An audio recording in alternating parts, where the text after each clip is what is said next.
A ride that we thought was doomed is actually going to return, maybe more powerful than ever. Let's talk about that on That Park Place. Hello, I am Jonas J. Campbell, an investigative reporter from That Park Place, and here with me is the expert on all West Coast theme parks, Mr. Vash Sky. Vash, you have a report for us today, don't you? I do, yes. This one we've been keeping track on for you guys. I promised that we would, and well, it's time to fulfill that promise because, well, we were actually going to report earlier that this ride was going away, possibly forever, because it would appear. Let me see if I can add this to the stage here. That according to the latest SEC filings from Cedar Fair, they were suggesting that they had terminated a project at Knott's Berry Farm in the current year. And so when you look at the larger context of this quote, you can see this is from the SEC.gov listing here. You can see that the impairment / retirement of fixed assets for both periods included retirements of assets in the normal course of business, including a specific terminated project at Knott's Berry Farm in the current year. That the only thing that would match up with that description was Montezooma's Revenge, this 1978 Schwarzkopf coaster that people are very, very fond of. And for this park specifically, to lose a coaster like that is devastating, given the fact that the park is so small, it doesn't have that many coasters to begin with, and to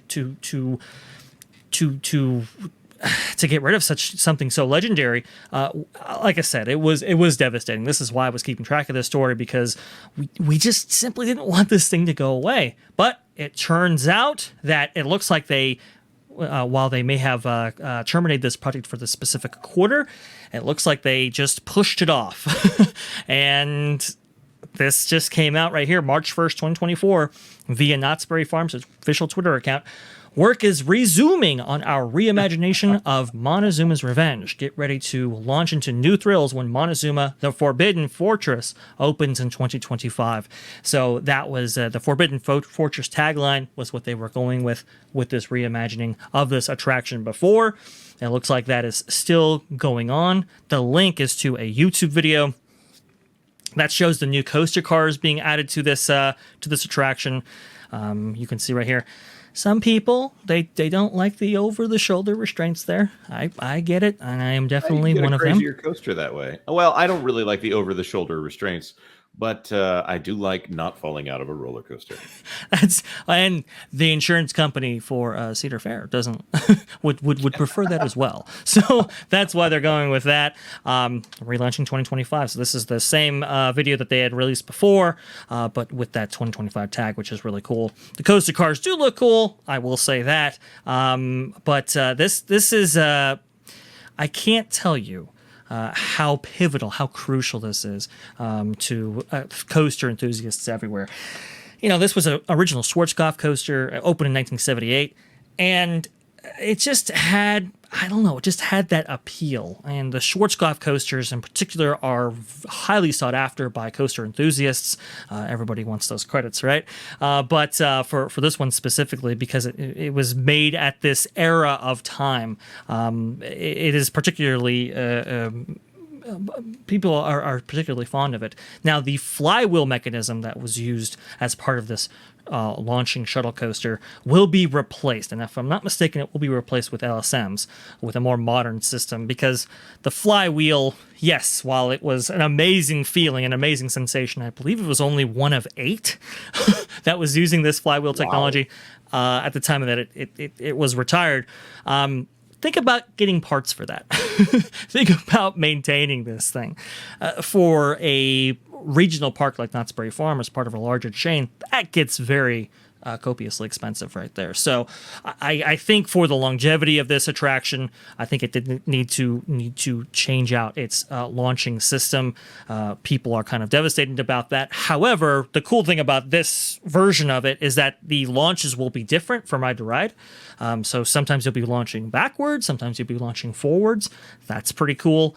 So they are improving this, but for capacity's sake, for uptime, for maintenance, I think they are making the level of investments required to see this coaster live out plenty more decades to come.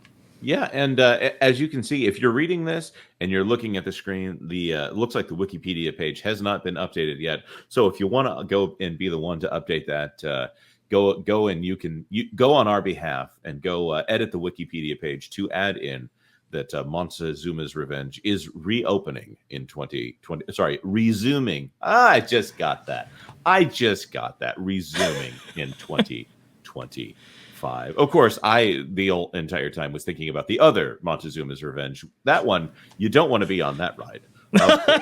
Nobody wants to be on that ride. Interestingly enough, though, it's kind of funny because the original tag, the Montezuma's Revenge, was actually based off a bluegrass band at the time, which is kind of that's an interesting thing, right? But obviously it has a different connotation, so they want to go away from that. That's why they're doing the Forbidden Fortress tagline.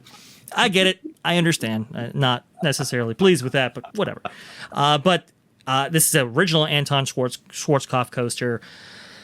You know, the track has been disassembled and all that, but the spirit of it remains. And, you know, for a lot of us coaster enthusiasts, we'll take what we can get, honestly. Yes, obviously. Of course, this is the kind of thing that we only have this kind of insight because Vash is on the channel, because Vash is a guy that not only covers Disney, but it covers all theme parks, and he covers them in depth. So I have been aware of Montezuma's Revenge in a way that I would not have been otherwise. Still, I'm going to be smirking at the name of that ride the entire way, the entire run, as it were. That being said, like this video. If you like this video, consider sharing it out if you know someone who is as juvenile and into puns as I am. And of course, consider subscribing to That Park Place for all the news that should be fun.